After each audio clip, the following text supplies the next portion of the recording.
Hi, my name is Sean Young. I'm a graphic designer, soon to be published author of a book of my own title, and the publisher of The Keepers of the Sand by Barry Napoleon. The Keepers of the Sand is a memoir written by Barry Napoleon about his childhood growing up in Honolulu, Hawaii, and his time spent working as a beach boy on the beach at Waikiki.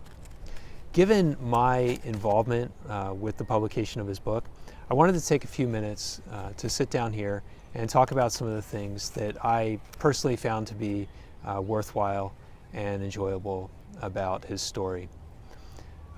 Without too much effort, I was able to basically come up with 3 reasons that to me gave the book value. The first is the sense of history contained within the story.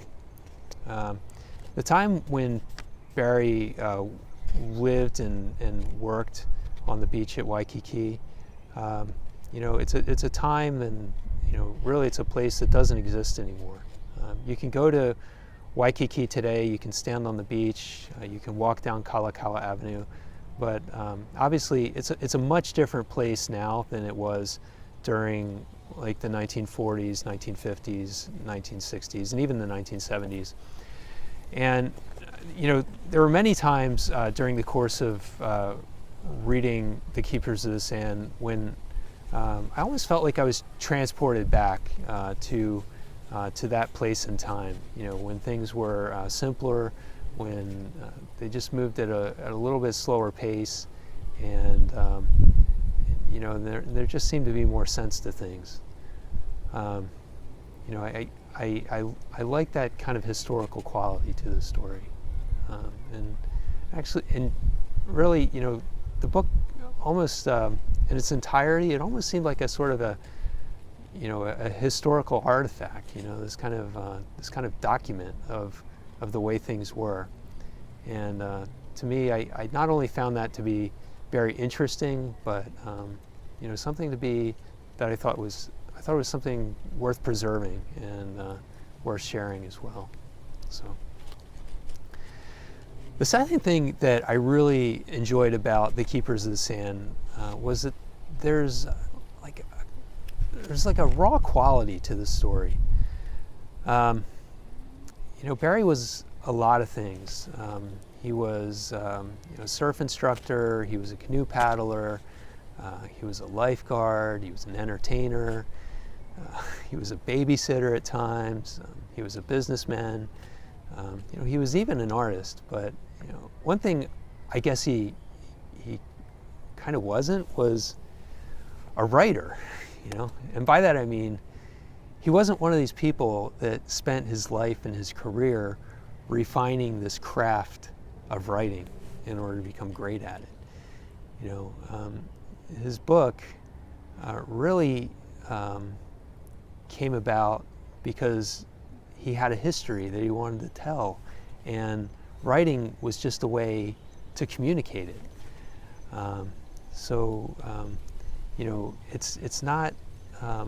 It's not like this kind of like polished history.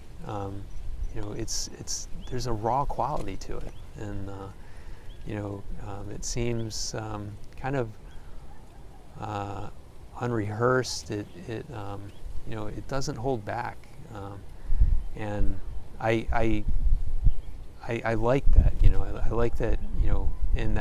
In that way, there's kind of like almost like an authenticity to the story. As Barry finished his manuscript way back and started sharing it with other people, he had a lot of people, or not a lot, I don't know, maybe he at least had a few people tell him that he should cut parts out of the book, because well, to be honest, there's a lot of sex in the story, and some of it is mildly graphic, and I think that made some people uncomfortable. And as Barry and I started talking about the possibility of publishing his book, one thing that he asked me was, hey, Sean, some people told me that I should, cut some parts out of the story. What do you think? And I said, absolutely not. You know,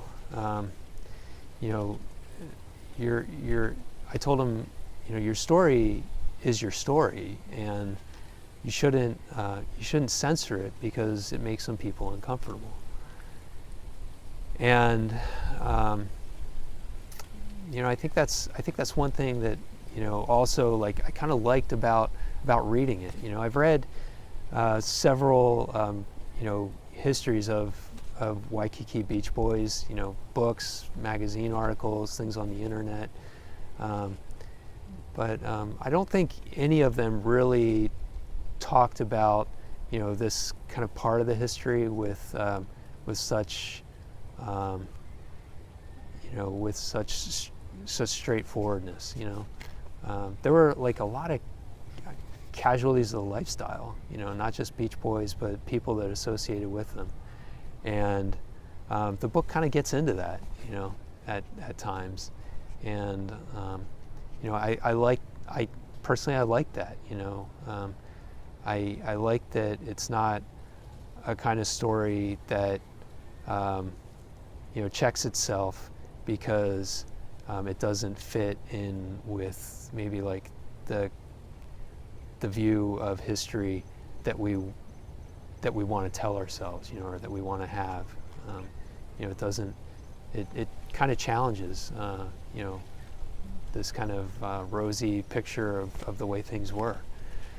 The book isn't all that way, but it's definitely a part of the story, and I like that about it. The third thing that I really enjoyed about The Keepers of the Sand was, for me, I'm someone who has long had an interest in the history of Hawaii, and especially the 20th century history of Hawaii, in surfing history and surfing culture. And as I read the book, throughout, there were names and characters that I've long been familiar with. People like Duka Hanamoku, Buzzy Trent, Pat Curran, and others.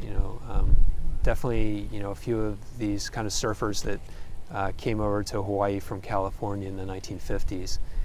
And just something that I found to be really entertaining about the book is just reading stories about these people that I'd never read before.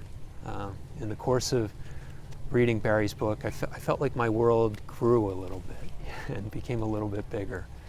And I found that to be just really satisfying.